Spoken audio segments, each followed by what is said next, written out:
안녕하세요. 시간은 최소화, 성적은 최대화. 선생님이 도와줄게요. 이민지 선생님입니다. 자, 우리 고1 여러분들 처음으로 30문제를 100분 동안 시험 보느라 정말 고생 많았습니다. 아마 처음 경험하는 것일 텐데요. 자, 우리가 이번 3월 학평은 고등학교 개념이 아닌 중학교 개념으로 시험을 본 걸 알았을 거예요. 자, 왜 우리 중학교 개념으로 3월 학평을 보았냐면 고등학교에 올라와서도 우리 중학교 개념들 매우 중요하게 쓰이기 때문인데요. 자, 어떠한 개념들이 같이 쓰이는지 선생님과 함께 정리하고 복습하고 그리고 문제에 어떻게 적용하면 될지 같이 얘기해 보도록 합시다. 자, 1번 함께 볼게요. 우리 항상 이 학력평가, 모의고사, 수능 등은요 2점짜리로 시작해요.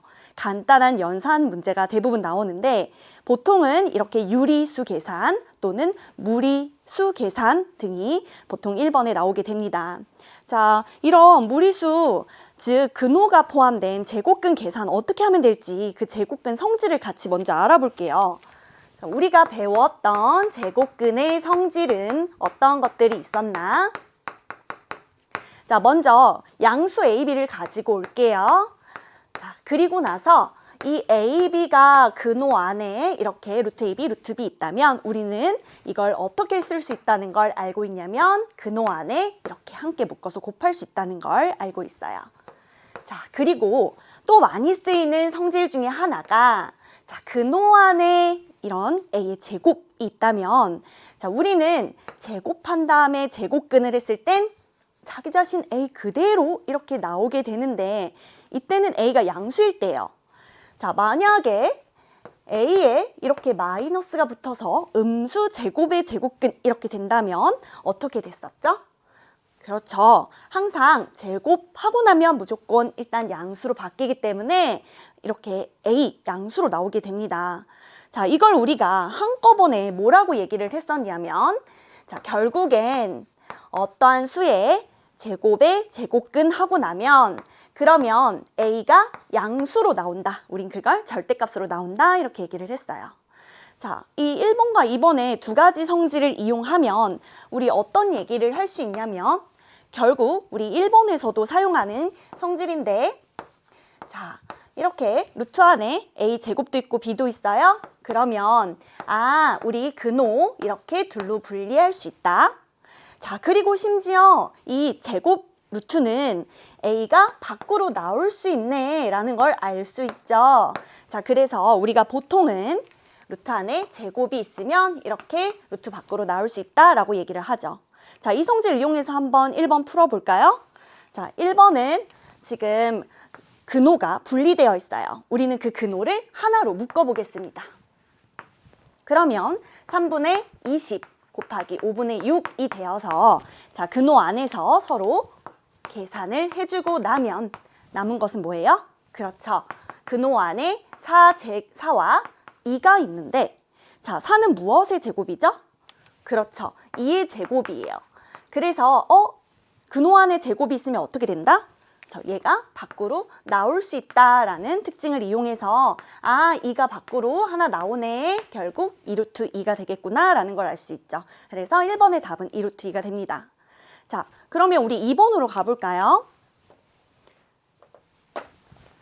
우리가 지금 2점짜리 문제를 풀고 있는데 선생님은 이렇게 성질을 설명하면서 여러분들께 말을 하고 있지만 여러분들은 그냥 바로바로 계산하잖아요. 그래서 선생님은 시간이 조금 더 걸리지만 여러분들은 한 문제당 한 30초, 1분 안에 풀게 될 거예요.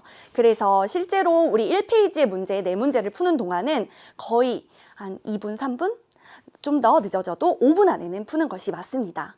자, 그러면 2번 어떤 개념이 숨겨져 있나? 자, 우리가 1학년 때 처음으로 올라와서 배우는 것이 바로 다항식의 연산이죠. 자, 다항식의 연산은 우리 기본적으로 중학교 때 이렇게 간단히 배운 적이 있었어요. 자, 이런 다항식 전개하는 방법 배웠었죠. 어떻게 전개했죠? 그렇죠. 이렇게 분배, 항을 분배한다. 자, 그러면 2x제곱 그리고 플러스 6x 마이너스 x 마이너스 3이야. 자, 문제에서 원하는 것은 x의 개수니까 자, x 개수들만 보니까 6-1의 x겠다. 자, x 앞의 개수는 5네 라고 우리가 바로 5라고 답을 할 수 있죠. 자, 그치만 우리는 한번 끝까지 다 전개식을 써볼게요. 자, 이 전개식을 내가 거꾸로 저렇게 인수끼리의 곱으로 표현하는 걸 뭐라고 했었는지 혹시 기억하나요?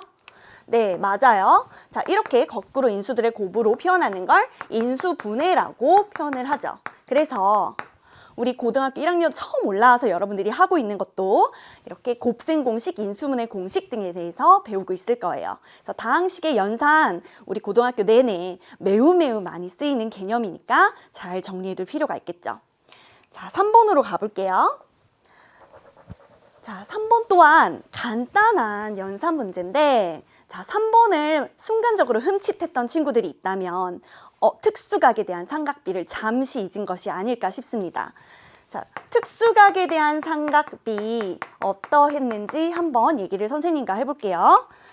우리 삼각비라고 하면 보통은 이렇게 직각삼각형 가지고 얘기를 하는데, 자, 특수각이라고 하는 건 30도, 그리고 자, 밑각이 또 45도, 그리고 밑각이 60도를 의미하죠.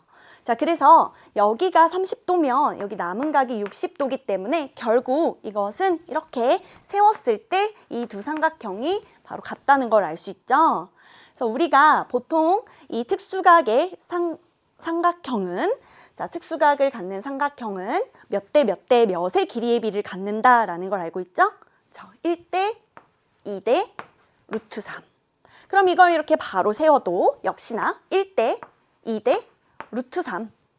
자, 그리고 여기는 45도와 남은 각 45도 이등변 삼각형이에요. 그래서 1대 1대, 자, 남은 길이 우리 피타고라스 이용하면 루트 2라는 거. 자, 이 변의 길이 b를 이용을 해서 우리 사인 코사인 어떻게 얘기를 했었죠? 자, 이 각을 a라고 한다면 사인 a는, 그리고 코사인 a는, 탄젠트 a는 어떻게 되는지 한번 얘기를 진행해 봅시다. 자, 먼저 A각이 30도일 때, 그리고 45도일 때, 그리고 60도일 때. 자, 사인 30도면 우리 사인은 무엇을 의미하죠? 그렇죠. 우리 빗변분의 높이다. 자, 그러면 2분의 1. 자, 빗변분의 높이다. 루트 2분의 1. 빗변분의 높이다. 2분의 루트 3. 자, 마찬가지입니다. 코사인은 뭐예요? 빗변분의 밑변이죠. 자, 그래서 2분의 루트 3. 자, 빗변분의 밑변, 루트 2분의 1. 빗변분의 밑변, 2분의 1이 되겠죠. 탄젠트는요? 네, 탄젠트는 밑변분의 높이가 되겠죠. 자, 그래서 루트 3분의 1. 자, 1이 되겠죠. 그 다음은 루트 3이 되겠죠. 자, 우리 이런 특수각 삼각비는 기억을 하고 있는 게 좋겠죠. 워낙 많이 씁니다. 직각삼각형이 나올 때마다 자주 사용돼요. 자, 그럼 여기 있는 사인 60도 얼마예요? 여기 있네요. 사인 60도는 2분의 루트 3, 코사인 30도는 그렇죠. 2분의 루트 3. 그래서 결국 내가 원하는 답은 2분의 루트 3 곱하기 2분의 루트 3이니까 4분의 3이라는 걸 알 수 있네요. 자, 그럼 우리 4번으로 가볼게요. 자, 4번은 이차함수의 그래프에 관한 얘기인데, 자, 이차함수 고등학교 1학년 올라와서도 또 사용을 합니다. 그러면 이차함수 그래프 어떻게 그렸었는지 한번 떠올려 볼까요? 이차함수는 그래프를 그리기 위해서 가장 먼저 여러분들이 무엇을 찾았죠? 네, 맞아요. 꼭지점을 찾았어요. 자, 그래서 꼭지점을 찾기 위해 우리 이차함수를 어떤 모양으로 만들었었냐면 이렇게 최고차항의 개수로 묶고, 그리고 x-p의 제곱 더하기 q꼴. 이걸 우리가 표준형이라고 하죠. 자, 이 표준형 꼴로 만들면 꼭지점을 찾을 수 있었어요. 자, 어떻게 꼭지점 찾을 수 있었어요? 네, 이 완전 제곱식이 0이 되는 x값, 그리고 뒤에 더해진 이 q값. 요게 바로 x, y값 꼭지점이 되는 거죠. 자, 그러면 꼭지점은 p, q구나. 자, 그리고 우리 보통은 꼭지점에 있는 x좌표가 축이 되었죠? 자, 그래서 축은 x는 p. 자, 이걸 우리가 그래서 보통 그림으로 나타내면 아래로 볼록, 자, 위로 볼록한 그래프에 따라서 자, 여기가 바로 꼭지점의 위치가 되고 그리고 축은 어디가 되는 거예요? 자, 여기 꼭지점의 x값을 따라 축이 만들어집니다. 자, 2차 함수 그래프의 또 가장 큰 특징 중에 하나는 이 축에 따라서 대칭을 이루고 있다는 얘기죠. 그래서 우리 이 2차 함수 그래프 어떻게 그리기 위해서는 어떻게 만들어야 했는지 다시 보세요. 자, 이렇게 표준형꼴, 완전제곱식꼴로 만들어야 한다는 거. 자, 그러면 내가 이 문제에서 꼭지점을 찾고 싶다. 그럼 어떤 꼴로 만들어야 된다? 그렇죠. 이런 표준형으로 만들어야 한다. 자, 그럼 표준형으로 만들어 봅시다. y는 마이너스 x제곱 플러스 4x 플러스 3을 자, 일단 뒤에 상수만 남겨놓고 우리는 이 x제곱과 4x를 다 사용을 해서 완전제곱식을 만들어야 돼요. x제곱 앞에 있는 개수 마이너스로 묶어요. 그러면 자, 이렇게 x제곱 마이너스 4x가 있는데 자, 뒤에 어떤 더 상수가 필요하겠죠. 완전제곱식 만들려면 자, 남은 3이라는 상수는 저 뒤에 적어줍시다. 완전제곱식 되게 하고 싶어요. 뭐가 더 필요할까요? 그렇죠. 우리는 x 개수의 절반의 제곱이 곧 여기 상수가 될 때 완전제곱식이 된다는 걸 알고 있습니다. 자, 그러면 우리 4에다가 마이너스를 곱한 얼마를 총 사용한 거예요? 그렇죠. 마이너스 4를 내가 사용한 거예요. 자, 그러면 다시 뒤에다가 얼마를? 그렇죠. 4를 더해줘야겠죠. 자, 그럼 완전 제곱식은 무엇이 되냐? 아, x 마이너스 2의 제곱, 뒤에 남은 상수는 7. 우리 아까 말했던 대로 이것이 0이 되는 점, 그리고 뒤에 있는 값, 이걸 이용해서 꼭지점의 좌표를 찾을 수 있었죠. 그래서 원하는 꼭지점의 y좌표는 뭐가 됩니까? 7이 됩니다. 자, 우리 2차 함수 그래프는 고1 때도 계속해서 사용이 되기 때문에 어떻게 그려야 하는지 그 방법 또한 잘 정리해 둘 필요가 있습니다. 자, 그러면 5번 가볼게요. 자, 우리 5번 문제는 3월 학평 이번 문제에서 그래도 좀 덜 눈여겨봐도 되는 면 문제 중에 하나예요. 이 도수분포표는요, 고등학교 과정에서 특히 수능 보는 수능 과목 안에서는 더 이상 배우지 않거든요. 자, 그러면 선생님 이거는 우리 그냥 대충 넘어가도 될까요? 하겠지만 자, 문제 자체 워낙 쉬워서요. 여러분들 금방 바로 풀 수 있었을 거예요. 자, 함께 같이 볼게요. 자, 이 문제에서 원하는 바가 뭔지 볼게요. 원하는 바가 봉사 시간이 6시간 이상 12시간 미만인 학생의 수 이렇게 물어봤는데 자, 내가 알고 있는 이 히스토그램 그리고 이것을 우리 표로 나타냈을 땐 도수분포표 등은 자, 결국 무엇을 의미하냐면 구간별로 도수가 몇 개씩인지를 보여주는 걸 말하죠. 자, 히스토그램은 이 막대의 높이로 보여주고 우리 도수분포표는 옆에 숫자로 보여주고 자, 내가 여기 있는 막대의 높이를 보니 아, 이 간격 안에는 사람이 5명, 여긴 6명, 9명, 그리고 여기 7명, 6명, 4명이 있구나.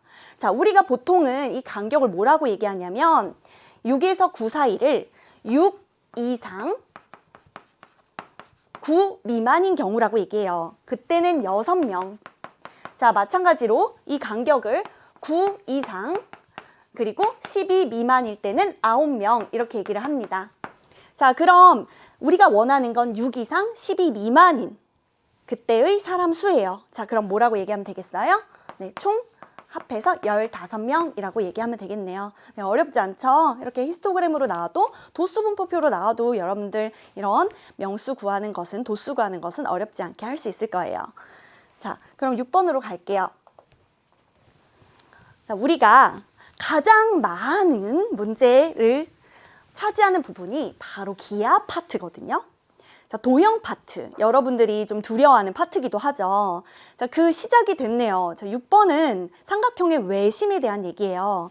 자, 그러면 우리 외심, 또 뭐 있어요? 내심, 또 뭐 있어요? 무게중심, 이런 것들이 어떠한 것을 말했는지, 그리고 성질은 무엇을 만족하고 있었는지 다시 한번 떠올릴 필요가 있습니다. 자, 그럼 삼각형의 외심이 뭐였는지 한번 얘기를 다시 해봅시다. 삼각형의 외심은요, 말 그대로 외접원의 중심이에요. 그래서 삼각형 외접원을 그렸을 때 그것의 중심. 자, 얘가 원의 중심이기 때문에 그러면 각 꼭지점까지 이어준 이 원의 반지름은 다 어떻겠어요? 그렇죠. 같아야죠. 자, 그리고 또 여기에서 내가 변에 수선을 이렇게 내려 그으면 어떠한 특징을 만족하게 되냐? 지금 여기 있는 두 직각삼각형 보이죠? 빗변이 똑같아요.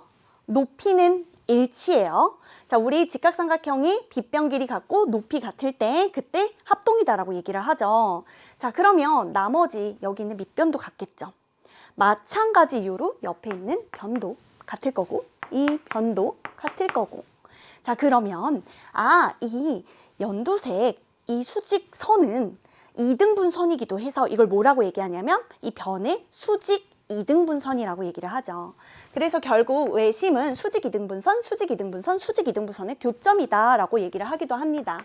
그래서 세 변의 수직 이등분선의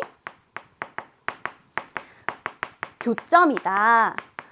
자, 그러면 외심은 각 꼭지점까지의 거리도 같고 그리고 수직 이등분선의 교점이기도 하네. 자, 그럼 내심은 어떨까요? 자, 말 그대로 삼각형 안에 내접원에 대한 얘기죠. 자, 그래서 삼각형 먼저 그리고 자, 그 안에 내접원을 그려보겠습니다.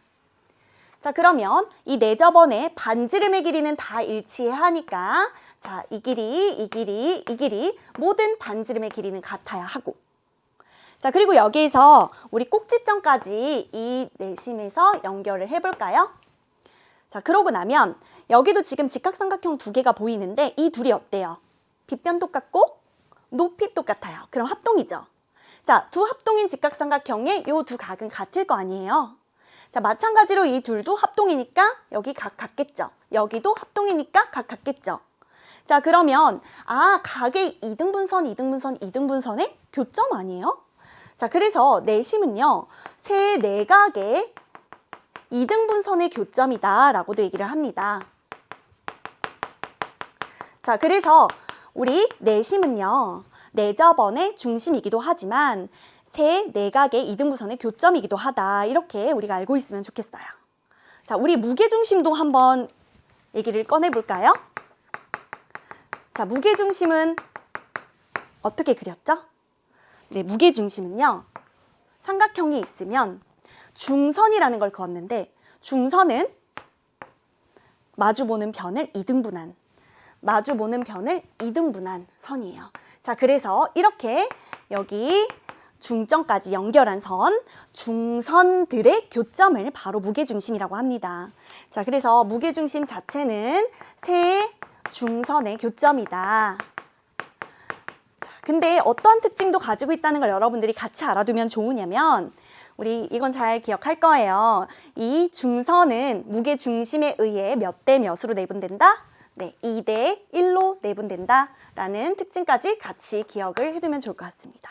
자, 우리 세 개의 심을 알았어요. 이 삼각형 세 개의 심은요, 여러분들이 앞으로 삼각형을 마주할 때마다 문제에 많이 출제가 될 거거든요. 자, 그럼 가장 기본적인 형태의 6번 문제 같이 볼 건데요. 여기에서는 외심이라고 했어요. 자, 우리 외심의 특징이 뭐였어요? 외접원의 반지름, 그러면 각 꼭지점까지의 길이가 같다. 자, 그런데 여기 지금 그려놓고 보니까요, 이등변 삼각형이 보이고요. 여기도 이등변 삼각형이 보이고요. 여기도 이등변 삼각형이 보여요. 그럼 여기 있는 이 각은 그쵸, 각이 같겠죠. 똑같이 17도. 여기도 각이 똑같겠죠. 52도. 자, 이등변이니까 내가 이 각을 X각이라고 두면 이 각도 X각이 될 거다라는 걸 알 수 있어요. 자, 내가 원하는 각은 지금 이 X가 구하는 거예요. 그러면 이 삼각형 안에서 무엇을 이용해야 X를 구할 수 있겠어요? 그렇죠. 우리 내각의 합이 180도다. 자, 그럼 지금 X가 두 개의 각이 있고요. 그리고 17도도 두 개의 각이 있고요. 그리고 52도도 두 개. 다 더해서 얼마다? 네, 180도다라는 걸 이용하면 X 구할 수 있겠네요. 자, 그래서 여기 있는 180도 약분하면 그러면 x 더하기 자 69도는 90도다. 자 x각은 얼마다? 네, x각은 21도다 라는 걸 이렇게 우리가 구할 수 있네요. 그래서 우리 외심, 내심, 무게중심, 삼월학평에 항상 무조건 출제가 되는데 그 이유는 당연히 중요하기 때문이겠죠. 꼭 다시 한번 정리해 두시길 바랄게요. 자, 그럼 7번 가볼게요. 자, 7번은 1차 부등식이에요. 1차 부등식은 우리가 처음으로 배우게 된 부등식이었는데 앞으로 여러분들이 2차 부등식도 배울 거고 그리고 삼각함수를 이용해서 부등식 그리고 지수로그 함수를 이용해서 부등식 다양한 부등식을 배우게 될 텐데 가장 기본이 되는 게 바로 이 1차 부등식이에요. 자, 1차 부등식을 배울 때 우리가 같이 얘기를 했던 그 부등식의 원리가 무엇이었는지 한번 얘기를 해볼게요. 자, 부등식 성질 기본은 이거예요.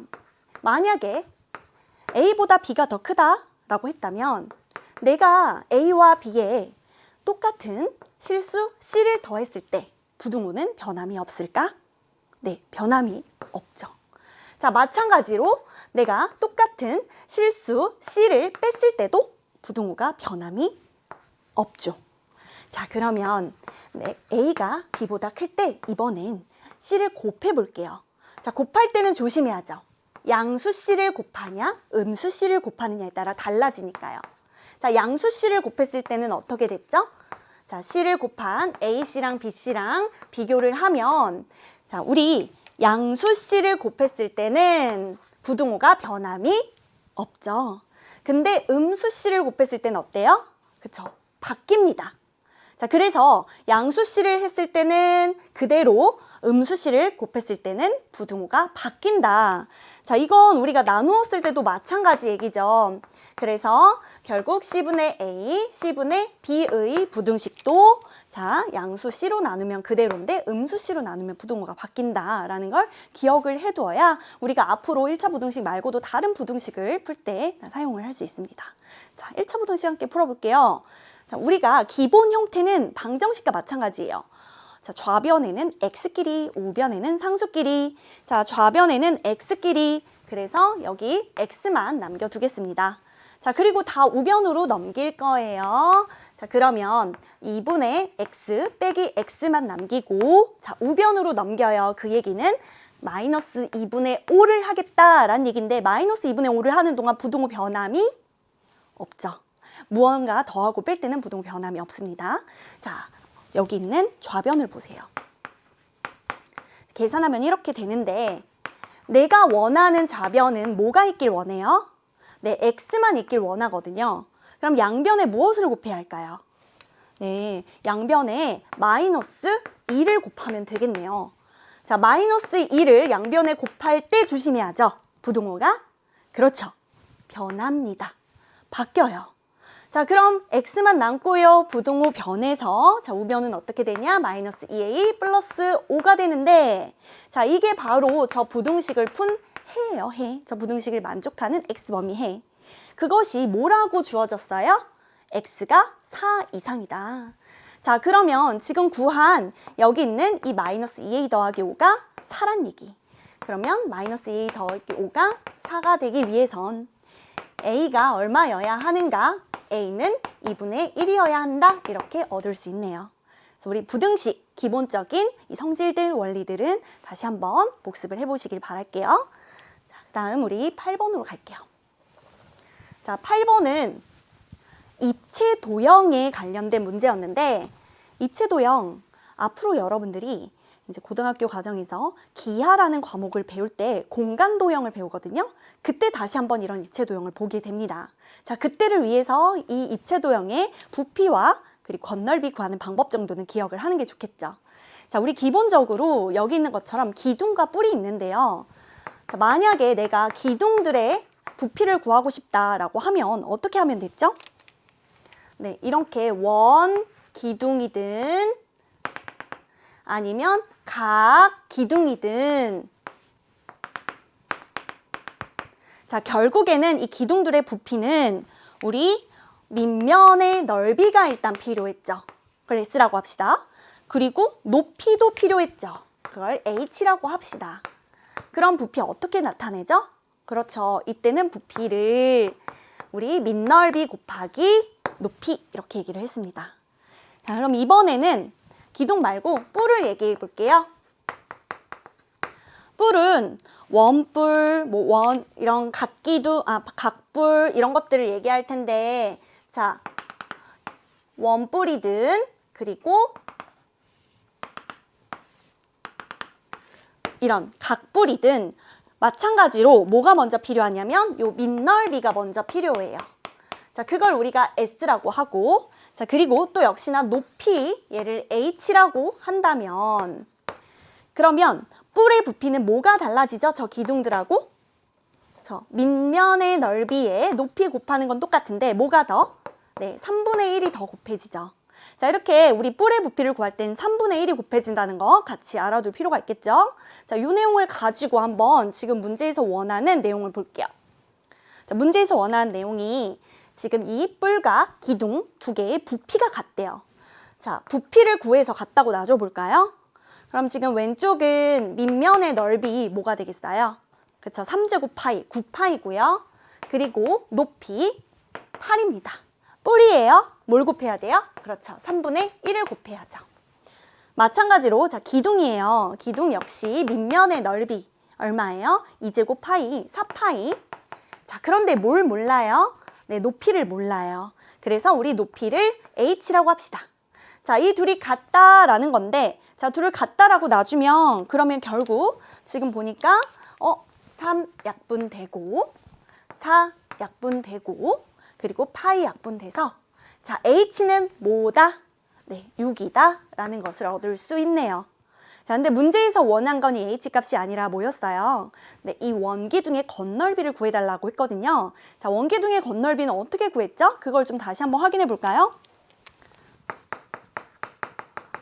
원기둥의 건널비는 펼쳐요. 전개도로 펼쳐요. 그러면 원기둥 윗면 원으로 있고요. 그리고 아랫면도 원으로 있는데 옆면이 어떻게 펼쳐지냐면 이렇게 직사각형으로 펼쳐지죠. 자, 근데 이 직사각형이 결국 자, 여기 높이에 해당하는 부분은 저 원기둥의 높이. 지금은 우리가 6이라고 찾았고요. 자, 그리고 여기 있는 이 원의 반지름은 2라고 주어졌으니 자, 이 넓이 구하는 건 어렵지 않아요. 이 넓이 구하는 건 할 수 있어요. 자, 그러면 이 옆면의 넓이를 구할 때 지금 뭐가 문제예요? 그렇죠. 여기 지금 가로 길이를 몰라요? 자, 이 가로 길이가 어떠한 값과 똑같다는 걸 알고 있죠? 그렇죠. 우리 여기 이 원의 원주 길이랑 똑같다. 이 원이 돌아가면서 만들어내는 가로 길이기 때문이죠. 자, 그래서 원주 길이 2 곱하기 r 파이, 그래서 총 4파이가 된다. 그럼 내가 원하는 이 옆면의 넓이는 뭐가 되겠어요? 4파이 곱하기 6, 24파이가 되겠죠. 자, 내가 원하는 건 전체 건널비의 합이니까 전부 합해주면 되겠네요. 4파이, 24파이, 4파이. 그럼 답이 뭐예요? 그렇죠. 32파이가 되겠죠. 그래서 우리 원기둥의 건널비는 전개도를 펼친 다음에 구하면 된다. 자, 그럼 우리 이제 9번으로 가볼게요. 9번은 중요해요. 우리가 고1 때 여러분들이 배우는 것 중에 좀 어려워하는 파트가 있는데 그게 뭐냐면 2차 함수와 2차 방정식의 관계를 얘기할 때 여러분들이 살짝 어려워하거든요.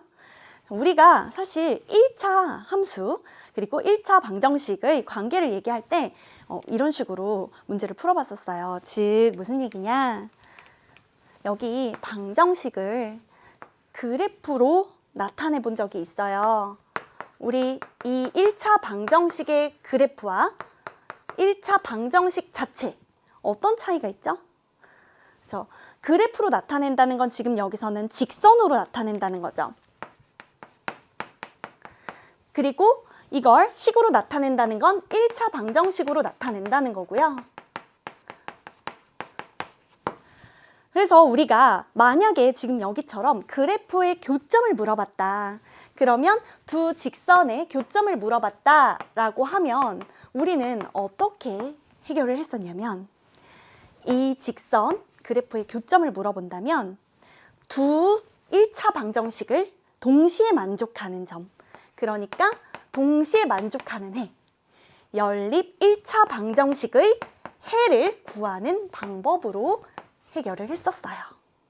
자, 우리 이렇게 그래프에서의 문제를 식으로 풀기도 하고 반대로 또 식에서의 문제를 그래프로 풀기도 하는 이 과정을 중학교 때 했었는데 고등학교 때도 이어서 2차 함수와 2차 방정식의 관계에 더 나아가서 계속해서 그래프와 식의 관계를 계속 사용합니다. 그래서 여러분들이 그래프 문제를 식으로, 식의 문제를 그래프로 서로 연계해 가면서 문제를 풀 수 있으면 되는데요. 자, 지금 이 문제는 교점에 대해서 물어봤어요. 자, 교점이 Y축 위에 있다라고 하면 여러분들 이 교점에 무슨 좌표를 알게 된 겁니까? 그렇죠. X가 0이라는 얘기 아닙니까? 그러면 교점이 X가 0이란 얘기고 그리고 Y좌표 몰라. 그러면 B라고 둘까요? 자, 그래서 교점이 0, B야 라는 걸 알려줬다면 곧 이 말은 무슨 뜻? 이 두 연립 1차 방정식의 해가 X는 0, Y는 똑같이 B라는 얘기입니다. X는 0, Y는 B. 자, 어떤 연립 1차 방정식? 여기다가 다시 적어볼까요? 지금 AX 더하기 4Y는 12랑 그리고 EX 더하기 AY는 A 더하기 5예요. 자, 이 두 연립 1차 방정식의 해가 0, B란 뜻은 무슨 의미예요? 해라는 의미는 이 방정식도 만족하는 해, 즉 0, B를 대입했을 때 만족하는 그리고 0, B를 대입했을 때 이 방정식을 만족하는 해라는 뜻 아닙니까? 자, 그러면 자 대입했을 때 만족해야 돼요. 자, 그래서 이 0, B를 대입해서 성립하기 위한 이제 우리 A를 찾아봅시다. 자, 그럼 여기에다가 0, B 대입했을 때는 4B가 12네. 자, B가 얼마다? 3이다 라는 걸 얻을 수 있고요. 그리고 0, B를 여기에 대입했을 때는 A, B는 A 더하기 5네. 자, 근데 내가 B를 3이라고 얻어냈으니 B 자리에 3을 대입하면 3A, A 넘어가서 2A는 5야. A가 뭐구나. 2분의 5구나 라는 걸 얻어냈네요. 문제에서 원하는 답은 이 A의 값이니까 2분의 5가 되겠죠. 자, 즉 선생님이 여기서 강조하고 싶은 건 뭐예요? 우리 항상 그래프 자체로 그냥 해결하기보단 그래프를 식으로 또 식 자체로 해결하기보단 식을 그래프를 이용해서 이렇게 서로 연계해 가면서 서로 사용을 할 수 있으면 여러분들이 앞으로 문제 풀 때 훨씬 더 많은 도움이 될 겁니다. 자, 그럼 우리 10번으로 갑시다. 자, 10번 생각보다 여러분들 많이 틀렸더라고요. 그래서 3점짜리 중에서 가장 여러분들이 많이 틀렸던 문제가 바로 이 문제더라고요. 왜 그럴까 생각을 해봤더니 이 루트 6과 루트 15에서 당황을 한 것 같아요. 자, 우리 이런 실수의 대소관계를 물어본다면 특히 이런 무리수의 대소관계를 물어본다면 자, 먼저 여러분들이 알아두면 좋을 것이 있어요. 그게 무엇이냐? 1이라는 자연수를 우리 아까 1번 문항에서 이런 특징이 있었거든요. 자, 근호의 성질이었어요. 이 제곱 루트 안에 자연수가 있으면 이 자연수는 그대로 나온다. 자, 그럼 이거는 루트 1과 같다는 얘기 아닙니까? 마찬가지로 2도 자, 제곱 루트 안에 2가 있었으면 그대로 이렇게 나왔겠죠. 그러면 이건 루트 4랑 같다는 얘기 아니에요? 자, 마찬가지로 3도 제곱 루트 안에 3이 있었으면 그대로 이렇게 나왔겠죠. 자, 그럼 루트 9랑 같다는 얘기 아니에요? 마찬가지예요. 4도 제곱 루트 안에 4가 있었으면 자, 같았을 테니 4로 나왔을 테니까 루트 16이랑 같겠죠. 자, 우리 이런 1, 2, 3, 4 땡땡땡땡 자연수들이 결국 이런 근호로 표현이 된다는 걸 같이 알아두면 좋을 것 같아요. 그럼 여러분들이 생각보다 이 우리 궁금했던 무리수들의 크기를 대략적으로 알 수 있어요. 자, 루트 6은 대략 여기에서 어디 사이에 끼어 있을까요? 그렇죠. 여기 사이에 끼어 있겠죠. 루트 4와 루트 9 사이. 그리고 루트 15는요? 그렇죠. 여기 사이에 끼어 있겠죠. 루트 9와 루트 16 사이. 자, 그럼 나는 이걸 통해 뭘 알 수 있냐면 루트 6은 2와 3 사이에 있네. 그리고 루트 15는 어디 사이? 3과 4 사이에 있네. 자, 근데 내가 원하는 건 지금 루트 6에다가 뭐 하는 걸 원하냐면 마이너스도 곱하고 2도 더하기를 바라거든요. 자, 그래서 차례대로 해봅시다. 자, 마이너스를 먼저 곱해요. 마이너스를 곱하는 순간 조심해야죠. 부동호는 어떻게 됩니까? 그렇죠. 반대로 변해야죠. 그래서 부동호 반대로 변하고 마이너스 곱하고 마이너스 곱한 마이너스 2보다 작으면서 마이너스 3보다 크다. 자, 근데 여기에 2까지 더해달래요. 2 마이너스 루트 6. 자, 그러면 2를 더했을 땐 부동호 그대로. 그래서 0보다 작고 마이너스 1보다 크다. 자, 바꿔 쓰면 마이너스 1보다 크고 0보다 작다. 이렇게 되겠죠. 여기 루트 15에다가는 5를 더해달래요. 그러면 양변에 다 5를 더해봅시다. 그럼 8보다 크고 9보다 작다가 되겠죠. 자, 이제 다 한 거나 마찬가지예요. 여기에서 이 값 대략 얼마란 얘기예요? 그렇죠? 마이너스 0. 얼마. 자, 이건 대략 얼마란 얘기? 그렇죠? 8. 얼마란 얘기예요. 근데 문제에서 원한 건 이 두 값의 사이에 있는 정수가 몇 개냐? 자, 마이너스 0. 얼마보다 큰 정수. 뭐부터 시작하죠? 0, 그렇죠? 1, 이렇게.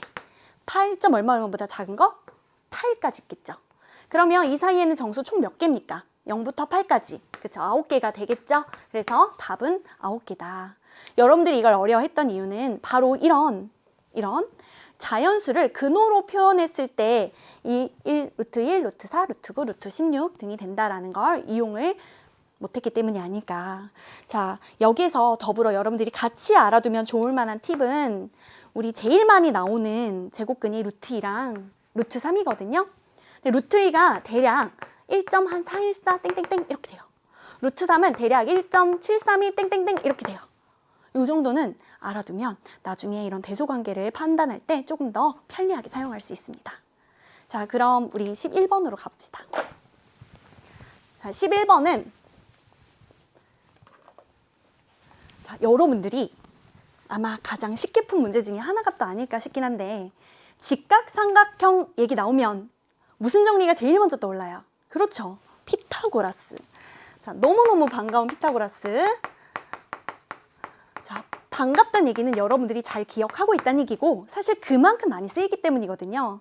앞으로 고등학교 과정에서도 이 피타고라스 정리는 정말 많이 이용이 됩니다. 자, 뭐였죠? 네, 여기가 만약 빗변이 A, 밑변 B, 높이 C라고 한다면 뭘 만족하는 거?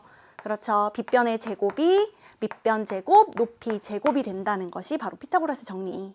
자, 그럼 이걸 이용해서 이 11번 문제를 볼게요. 자, 누가 봐도 지금 요 세 변의 길이 중에 누가 제일 깁니까? 그렇죠. x 더하기 3이 제일 길어요. 근데 지금 직각삼각형에서는 우리가 항상 제일 긴 길이는 뭐가 돼요? 빗변이 제일 길죠. 그러면 x 더하기 3이 빗변이구나. 자, 그럼 여기에서 내가 그림을 그려서 자, 빗변에다가 x 더하기 3을 쓰면 자, 남은 두 변의 길이는 x랑 x 더하기 1이 될 것이다. 자, 이건 뭐 순서를 바꿔도 상관은 없죠. 자, 순서 바꿔도 피타고라스 정리를 사용했을 때는 식이 똑같잖아요. 자, 이용해 봅시다. 빗변의 제곱은 각각의 밑변 높이의 제곱의 합이다. 자, 이렇게 쓰는 순간 x에 대한 2차식이구나. 2차 방정식이 됐어요. 전개를 좀 해볼까요? x제곱 플러스 6x 플러스 9는 자, x제곱 2x제곱 플러스 2x 플러스 1입니다. 한쪽 변으로 전부 다 몰아줄까요? 그러면 x제곱 마이너스 6x 넘어가서 마이너스 4x 9 넘어가서 마이너스 8이 되고 나머지 변은 0이 되겠죠. 자, 2차 방정식 해를 구하는 문제가 됐어요. 여러분들 이거 2차 방정식 해 구하라고 할 때 방법이 여러 가지가 있었는데 혹시 기억해요? 자, 우리가 당장 지금 고1 올라와서도 많이 보게 될 2차 방정식의 해를 구하는 과정 고등학교 1학년 때는 조금 더 많은 방법을 배우게 되지만 우리가 중학교 과정에서 배운 방법은 간단하게 두 가지가 있었어요. 자, 어떤 방법이 있었냐? 먼저 인수분해 그리고 또 이도저도 인수분해가 되게 어려울 때 그때 사용하는 방법 모든 2차 방정식의 근을 구할 수 있는 방법 그렇죠. 근의 공식이죠. 자, 그러면 지금 이 문제는 인수분해가 되는지 먼저 봅시다. 인수분해가 되면 인수분해를 사용해서 하면 좋죠. 자, 그래서 인수분해가 되나? 라고 봤더니 자, 어때요? 인수분해가 된다는 건 보통은 우리가 x제곱 더하기 두 수의 합 x, 두 수의 곱으로 되어 있을 때 자, 그때 얘를 x 더하기 그 a와 b로 이렇게 인수분해를 하는 과정을 말하죠. 그래야 여기가 0이 되고 여기가 0이 되는 x값을 이렇게 찾아줬잖아요. 근데 인수분해를 하기 위해선 얘가 어떤 두 수의 곱이 되어야 하고 이렇게 해볼까요? 그랬을 때 자, 곱하고 합한 게 이 중간항이 돼야 되는데 안 되죠. 그러면 18이 아니라 뭐 2사인가? 해도 역시나 아무리 해봐도 안 돼요. 그러면 인수분해가 잘 안 되네 라는 생각이 들 때는 어떻게 해야 합니까? 그렇죠. 근해 공식. 자, 근해 공식 다시 한번 얘기해 봅시다. 네, 근해 공식 뭐였죠? ax제곱 더하기 bx 더하기 c는 0이라는 2차 방정식에 자, 근은 어떻게 됩니까? 그렇죠. 2a분의 마이너스 b 플러스 마이너스 루트 b제곱 마이너스 4ac다. 자, 달달달달 외우고 있죠? 자, 근데 여기서 만약에 b가 짝수면 2b'이면 근해 공식이 하나 더 있었어요. 어떻게 됐었죠? 네, a분의 자, b의 절반인 b'을 이용해서 마이너스 b' 뿔마 루트 루트 안이 b'의 제곱이 되고 마이너스 a씩 자, 요게 바로 우리가 b가 짝수일 때 사용하는 근해 공식이었죠. 그러면 지금 이 문제는 2차 방정식은 어때요? 중간항이 네, 짝수네요. 그러면 b'을 이용해 봅시다. 자, 근해 공식을 사용해서 근을 구해보면 자, 먼저 자, a분의 1분의니까 안 쓸게요. 그러면 마이너스 b'이 뭐예요? 마이너스 2죠. 그래서 마이너스 2 뿔마 루트 b'의 제곱 마이너스 a c 자, 이 루트 안이 뭐가 됐어요? 4에서 플러스 8을 한 그쵸, 루트 12가 됐어요. 그래서 2 뿔마 루트 10인데 자, 루트 12는 우리 앞서 1번 문제에서 했듯이 2의 제곱 곱하기 3입니다. 그러면 이 제곱은 근호 밖으로 나올 수 있어서 뭐라고 다시 쓸 수 있어요? 2 플러스 마이너스 2 루트 3이라고 다시 쓸 수 있죠. 자, 문제에서 근데 원한 답이 뭐였냐면 지금 x는 바로 길이에요. 자, x는 길이니까 당연히 0보다 커야 되고요. 심지어 문제의 조건 보세요. 이런 건 놓치지 마세요. 자, 문제의 조건에 x가 2보다 크다라고 되어 있습니다. 괜히 나오는 게 아니에요. 그러면 x 두 개의 값 중에 가능한 건 뭐예요? 2보다 클 수 있는 건? 그렇죠. 플러스일 때겠죠. 그래서 우리가 여기서 원하는 저 x는 바로 2 더하기 2 루트 3이라는 걸 알 수 있습니다. 자, 여러분들 2차 방정식의 해를 구하는 방법 두 가지 꼭 다시 한번 정리를 해두시길 바랄게요. 자, 그럼 12번 가볼게요. 12번 문장만 길지 생각보다 쉬운 문제였어요. 선생님 볼 땐 오히려 그 앞선 문제들보다 더 쉽지 않나 라는 생각이 들 정도였는데 자, 문장이 길다고 해서 걱정하지 마세요. 어려운 게 아닙니다. 오히려 더 많은 힌트를 주는 거예요. 그래서 잘 보면 주어진 문장들을 식으로 나타내기만 하면 되거든요. 지금 여기에서 구수를 구입했는데 구수를 한 상자에 250개씩 n 상자에 담았다?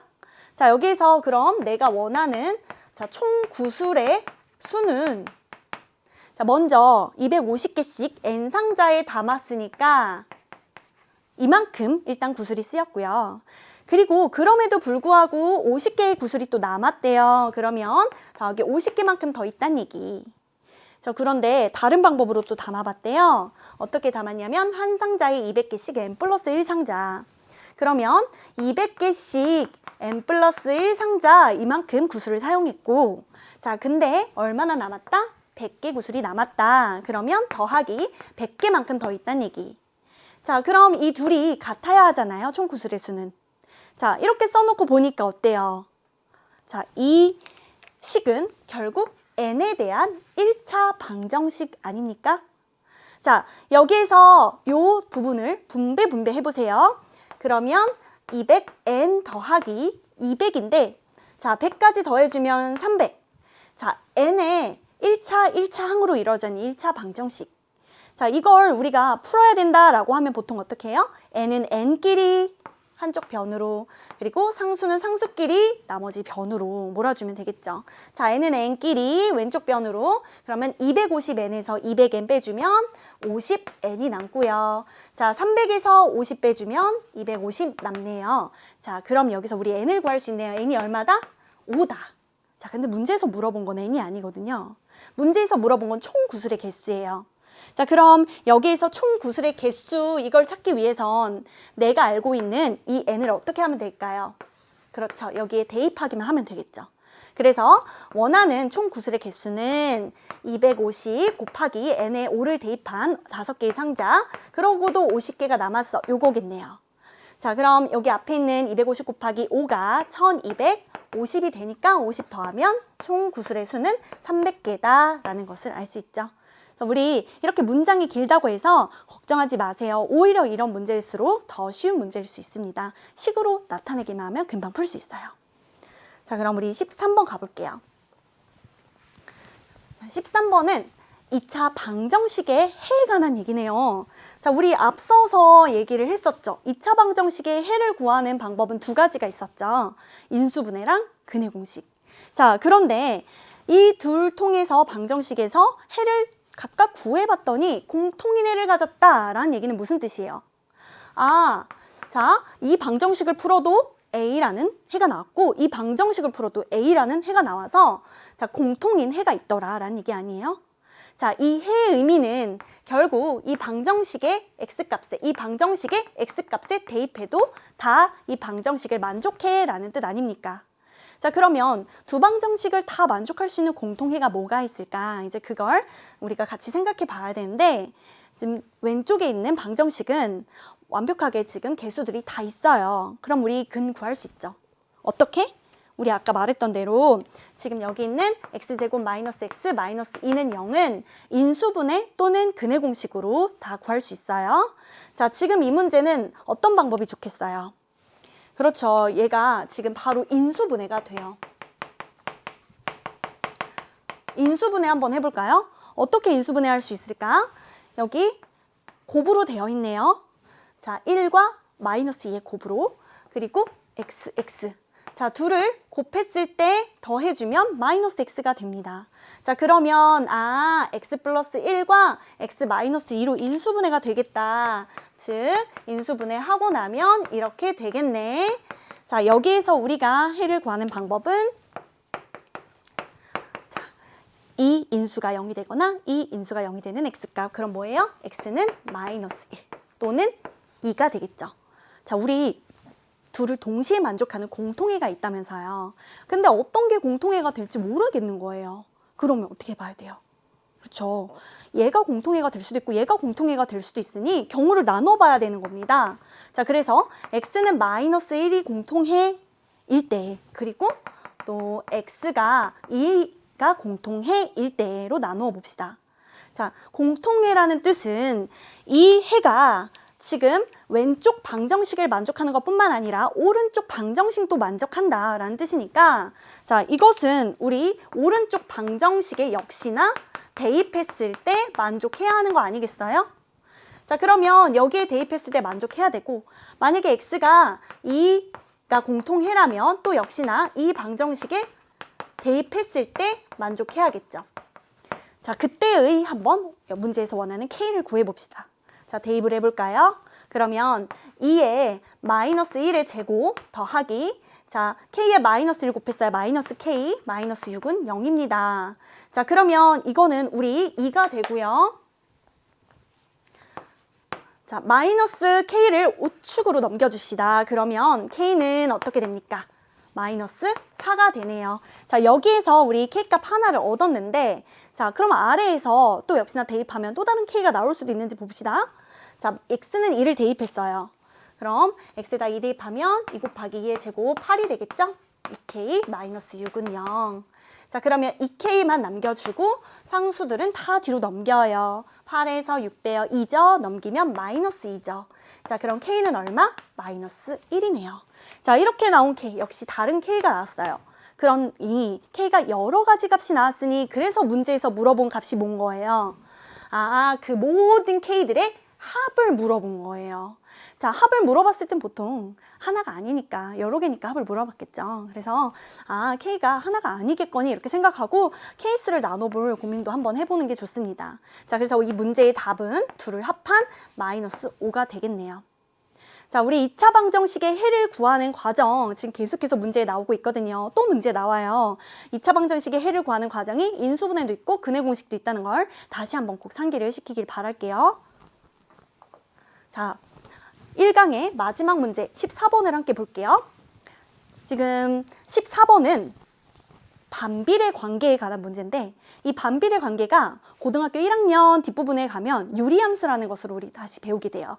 우리 정비례는 1차 함수라는 것으로 배웠었고요. 반비례는 이 유리함수라는 것으로 또 우리 고등학교 1학년 때 배우게 되니까 이 그래프 한번 다시 눈여겨봅시다. 어떤 그래프를 가졌나? 이렇게 반비례 그래프는 x가 커질수록 y가 작아지는 이런 그래프를 가졌죠. 저쪽도 마찬가지죠. x가 커질수록 y가 작아져요. 그래서 우리 반비례인데, 자, 우리 그래서 기본적으로는 요 y는 x분의 a 형태를 띈다라고 얘기를 하는데, 처음 시작은 x가 크면 y가 작아져, y가 크면 x가 작아지게 보통 이 둘의 곱이 a로 일정하다 이런 식으로 얘기를 하기 시작했었죠. 자, 우리 그러면 이제 이 그래프에서 원하는 걸 한번 살펴볼게요. 이 문제에서 원하는 건 a 값을 찾는 건데요. 자, a 값을 찾기 위해 어떤 정보들을 알려주냐면 지금 여기 있는 a점은 x는 2와 만나는 점이다. 자, 그러면 A점의 X좌표는 뭐다? 이다라는 걸 알려준 거고요. 그리고 B점은 Y는 2와 만나는 점이다. 그럼 Y좌표가 뭐라는 걸? 2라는 걸 알려준 거고요. 자, C는 X는 2, Y는 2, 동시에 지나는 점, 그럼 뭐예요? X도 2, Y도 2라는 점이 되겠죠. 자, 이 상태에서 또 뭐도 알려줬냐면 OA, C, B 이 사각형의 넓이를 알려줬어요. 7분의 22라고. 자, 이 상태에서 A를 구해달래요. 자, 여러분들이라면 이 넓이 이용하려면 이 넓이를 A로 어떻게 표현할 수 있을까 이걸 고민해 볼 필요가 있겠죠. 자, 넓이 여러분들이라면 어떻게 구했겠어요? 보이죠? 커다란 정사각형. 여기서 무엇을 빼면 여기 있는 작은 직각삼각형 두 개를 빼면 그러면 이 사각형 7분의 22가 남겠다. 자, 이걸 이용해 봅시다. 그러면 커다란 정사각형 넓이는 2 곱하기 2, 4가 될 거고요. 여기 작은 직각삼각형을 넓이를 찾아야 되는데 작은 직각삼각형의 여기 밑변의 길이는 2네요. 자, 높이가 바로 이 A의 Y좌표가 될 것 같아서 이 높이 A의 Y좌표를 먼저 찾아야 될 것 같아요. 자, A의 Y좌표 찾기 위해서 X에다가 2를 대입해 봅니다. 지금 무슨 얘기냐? X가 2면 Y가 얼마여야 A지? Y를 찾아보자는 얘기. 얼마여야겠어요? 뭘 곱해야 A겠어요? 그렇죠. 2분의 A여야겠죠? 그래서 A의 Y좌표는 2분의 A. 반대로 자, 이쪽 여기 2분의 A고 이쪽 직각삼각형의 높이와 밑변을 찾기 위해선 자, 지금 여기 높이는 알고 밑변을 찾기 위해선 역시나 Bx좌표가 필요해요. 자, 이거는 Y값이 2일 때 X를 찾는 거예요. 그럼 Y값이 2일 때 반대로 얼마를 곱해야 A가 되겠어요? 저 똑같이 2분의 A. 그럼 이번엔 여기 X좌표가 2분의 A라는 뜻. 그럼 여기 밑변의 길이가 2분의 A라는 뜻. 이 두 직각삼각형은 넓이가 똑같겠네요. 자, 그럼 이제 원하는 거 다 얻었어. 자, 커다란 이 정사각형 넓이에서 뭘 뺄 거냐면 이 작은 직각삼각형 넓이를 2개 뺄 거야. 그랬더니 7분의 22가 나왔어. 이렇게 식으로 만들어 볼 거예요. 자, 커다란 정사각형의 넓이는 2 곱하기 4가 되고요. 여기 있는 작은 직각삼각형의 넓이들은 밑변 2, 높이 2분의 A짜리 뭐겠어요? 그쵸? 2 곱하기 2분의 2 곱하기 2분의 1까지 해주면 자, 요 넓이는 2분의 A가 되겠네요. 자, 그게 2개 있어요. 자, 그러니 4에서 A를 빼주면 뭐가 남는다? 7분의 22가 남는다. 자, 요걸 이용해서 A를 찾아주면 되겠네요. 자, 그래서 A를 찾아줍시다. 자, 4 마이너스 여기다 쓸게요. 4 마이너스 A는 7분의 22. 자, A를 우변으로 보내볼까요? 7분의 22를 7분의 28에서 뺍니다. 뭐가 낫겠어요? 7분의 6이 되겠죠. 그래서 이 문제에서 원하는 답 A는 7분의 6이라는 걸 알 수 있네요. 우리 반비례 그래프는 x가 커질수록 y가 작아지는 그래프다. 자, 이 특징 잘 기억해 둡시다. 자, 우리 벌써 1번부터 14번까지 달려왔는데요. 선생님이 1강에서는 여기 14번까지, 그리고 2강부터는 15번부터 21번까지 함께 진행을 해볼게요. 여러분들 아마 여기까지는 그래도 조금 더 쉽게 달려왔지만 우리 15번부터 21번까지는 좀 어려웠을 것 같아요. 자, 그래도 선생님과 차근차근 어떤 중학교 개념이 쓰였는지 같이 알아볼게요. 2강에서 뵐게요. 수고하셨습니다.